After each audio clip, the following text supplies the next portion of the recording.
right, welcome back. Our last video, looking at completing the square, we looked at this problem, didn't we? I gave you x squared plus 2x plus 7 and said, what's the minimum value that this expression could be? We can stick any x in we want, and we actually did a little table like this, right? So here's a table. I think this is the same table we did. And if you look at this, it looks like the smallest is 6. Okay, we could try drawing a graph of this if we want to, and this will tie in with graphing that we'll do in Module 7. So when x was minus 2, I got 7.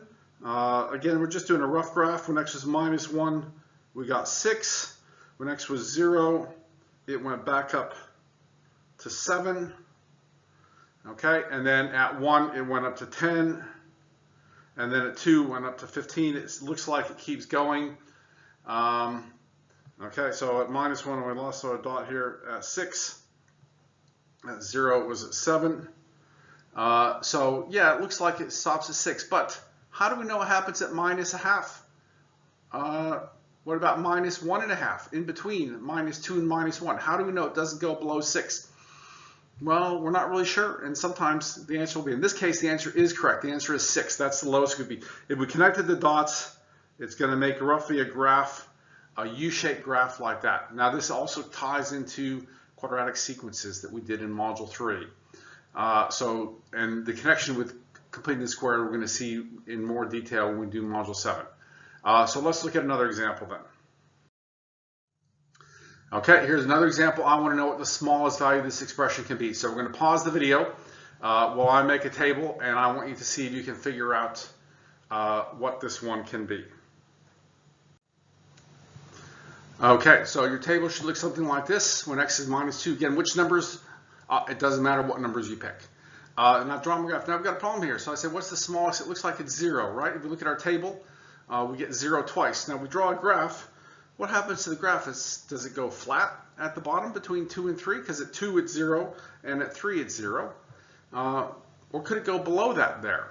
How do we know? We could start sticking some numbers in. What about 2.1, 2.2?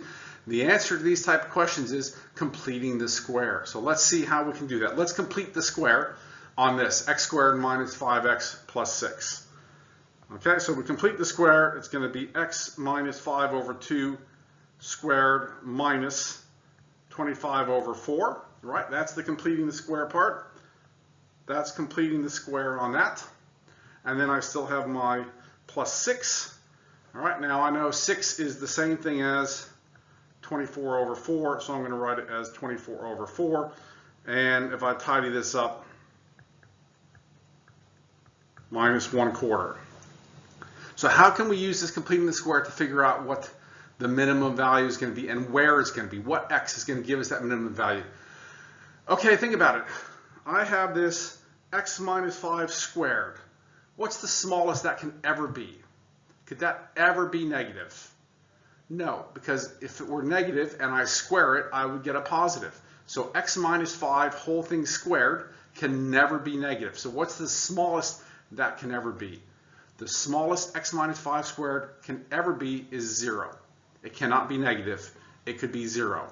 So if the smallest that can be is 0, and I take away 1/4, what's the smallest this whole thing could ever be?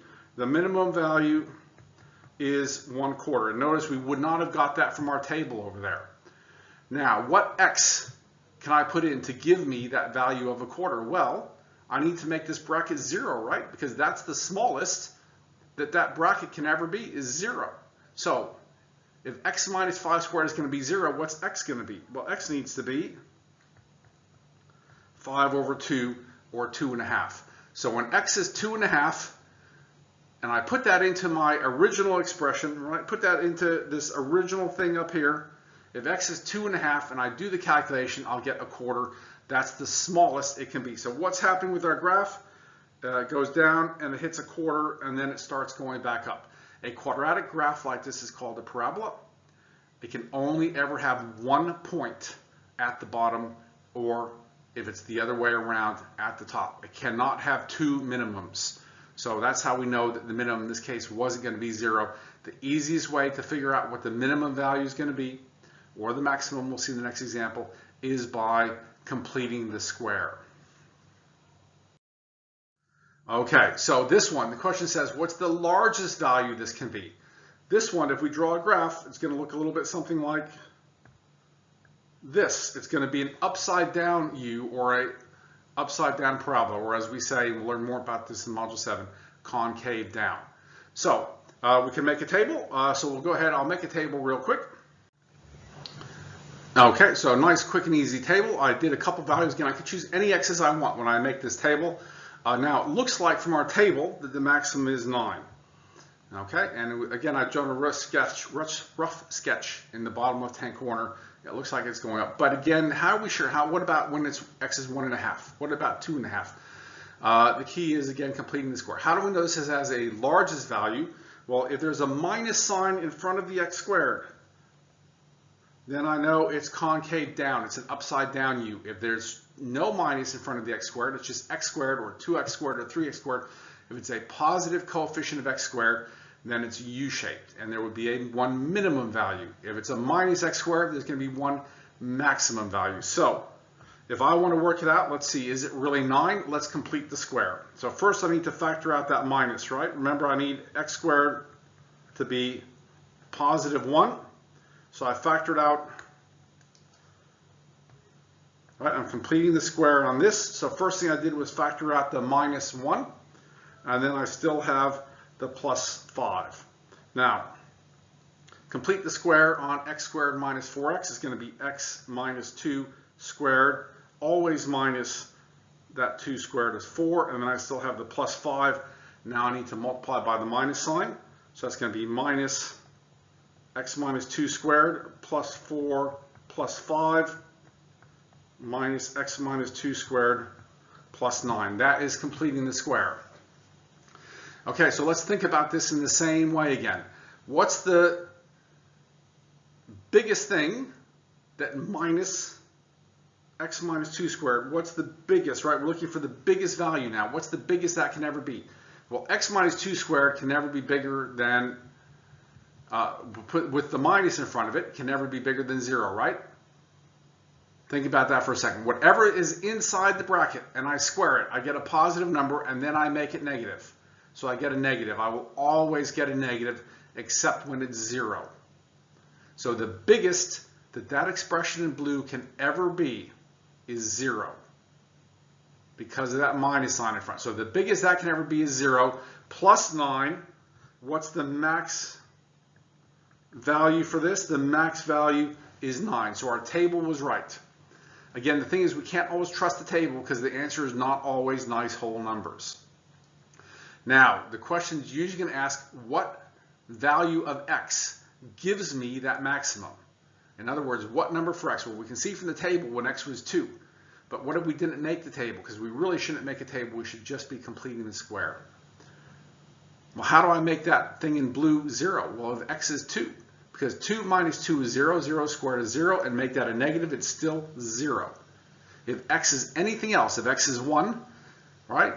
1 minus 2 is minus 1 squared, which is 1, and then it becomes minus 1. That's smaller than 0. Whatever I put in there, so the x is going to equal 2 is going to give me a max of 9. This is one of the powerful things that completing the square will do for us. It allows us to find the minimum or maximum of any quadratic expression. And when we start doing graphs in Module 7, we're going to want to know what that maximum or what that minimum point is because we're going to be drawing these graphs, and that will help us draw these graphs. So that should completing the square for us. We know how to do it. We've looked at all the different ways of doing it. And now we have seen one practical application of completing the square.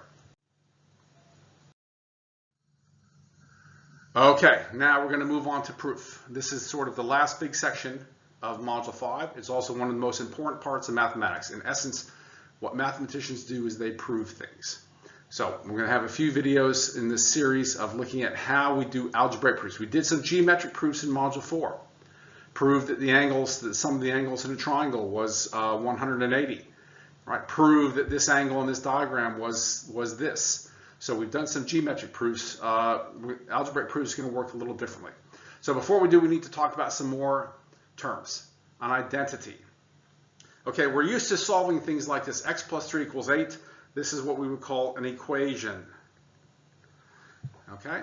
and we solve equations, right? We work out what number for x makes that true. Well, we know take away 3 from both sides and x equals 5. Okay, equations only have a certain number of answers. In this case, this linear equation, there's only one answer, 5. Any other number we put in there won't be true.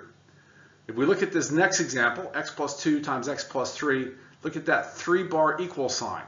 This is an example of an identity. And the 3-bar equal sign is the giveaway that it's an identity. What's the difference between an identity and equations? Only have a certain number of answers. This has one answer. Quadratic equations would have 2 answers. We'll do more of those in Module 10, I think it is. Cubic equations would have 3 answers. We'll do that at A level. But identities are true for all x's. That's why it's an identity. So if I want to see that this is an identity, what can I do? Well, I can expand the brackets on the left side. So if I do that, x times x is x squared, x times 3 is 3x, 2 times x is 2x, 2 times 3 is 6, tidied up.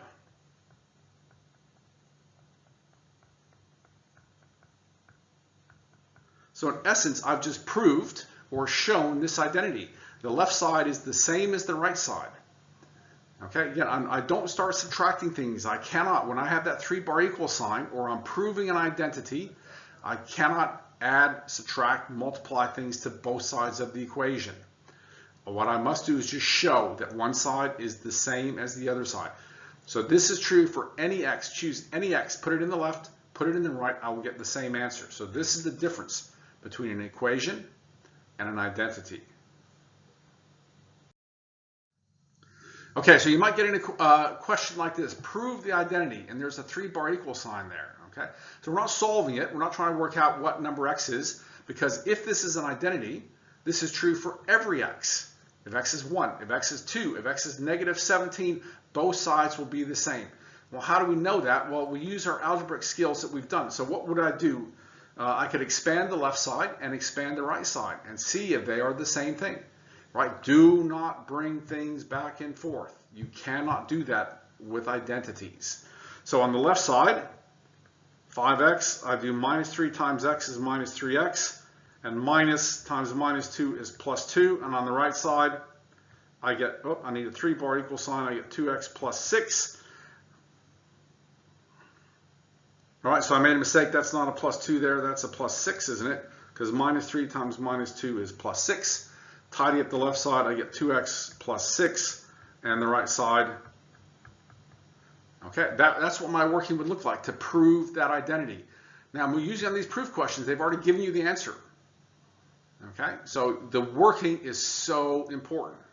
On almost all proof questions, they're already going to give you. You're proving that the answer is correct. You've got to show your work.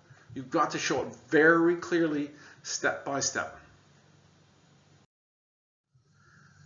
Okay, is this an identity? All right, so I haven't put the 3-bar equal sign there because I don't know. So if this were an identity, then the left side and the right side should be the same. So let's use some algebraic manipulation to see. Can I make the left side look like the right side? Well, what might I do? Well, I think I would just start expanding brackets here. So if I expand on the left, I have 4x minus 4y plus 5x plus 5y. Let me expand the right. 7x plus 7y plus 2x minus 6y.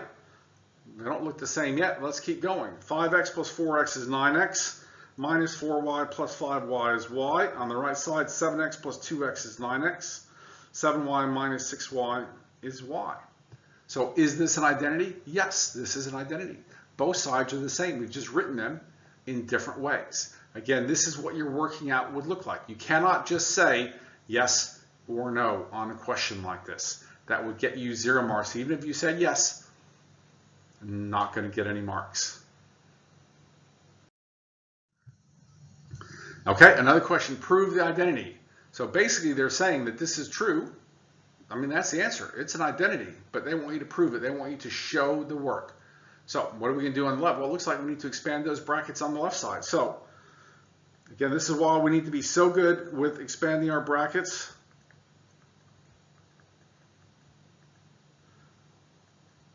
We need to be careful with that minus sign out in front. I'm going to leave it there while I expand the brackets first. X squared plus 7x plus 2x plus 14. You don't even have to write the right-hand side. What you can do is you can do this. You can abbreviation LHS. That means I'm just working with the left-hand side, and LHS or RHS are perfectly acceptable abbreviations to use on your test. So x squared minus 5x is minus 13x plus 40. Let's distribute that minus sign. So that's minus x squared minus 7x minus 2x minus 14.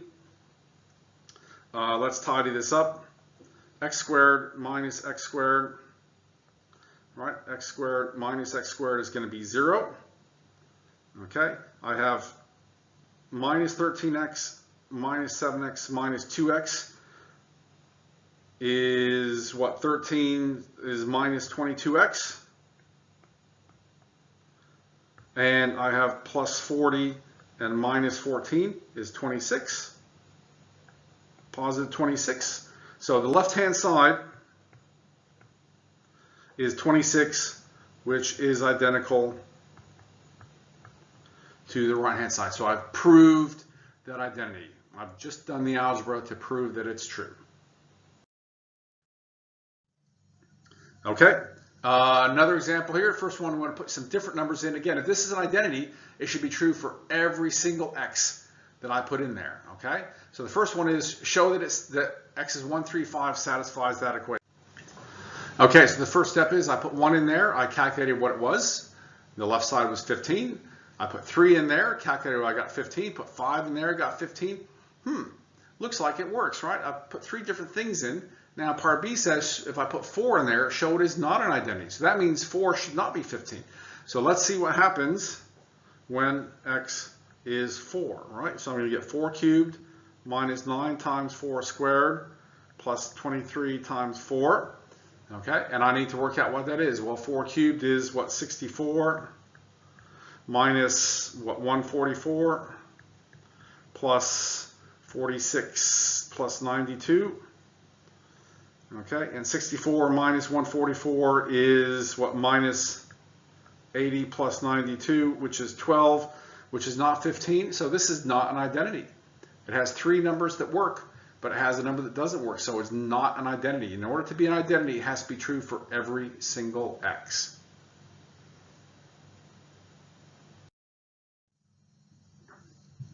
Okay, another example here. They want us to, this time I have more than one letter.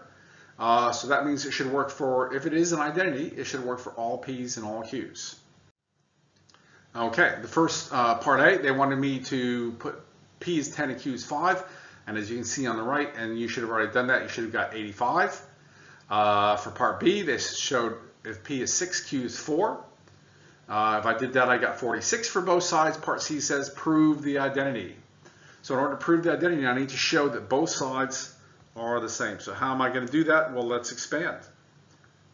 8P minus 8Q plus 3P plus 3Q is the left side. The right side is 2P plus 4Q plus 9P minus 9Q. And the question is, right, are those things the same? Well, on the right side, I have 8P plus 3P, which is 11P. And I have minus 8Q and plus 3Q is minus 5Q. Is the left-hand side.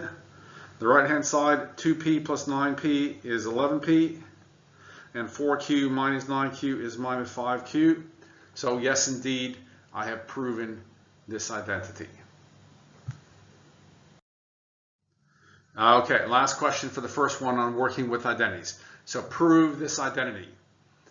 Okay, so again, first thing it looks like I'm going to want to do, because looking at them they're not the same, is probably I'm going to need to expand my brackets and maybe do some rearranging to make sure the left side looks like the right side. So let's go ahead and expand our brackets. xm plus xn plus yn minus ym. That's the left side. Okay, the right side is mx. Now, I've started writing as xm, so just to make sure it's easier to see that they're the same thing, I'm going to write it the same way. So I'm going to write xm minus ym, okay, and then plus xn plus yn. Okay, so are there any like terms that I can combine on either side? No, there's no like terms, but as we can see, they are the same thing.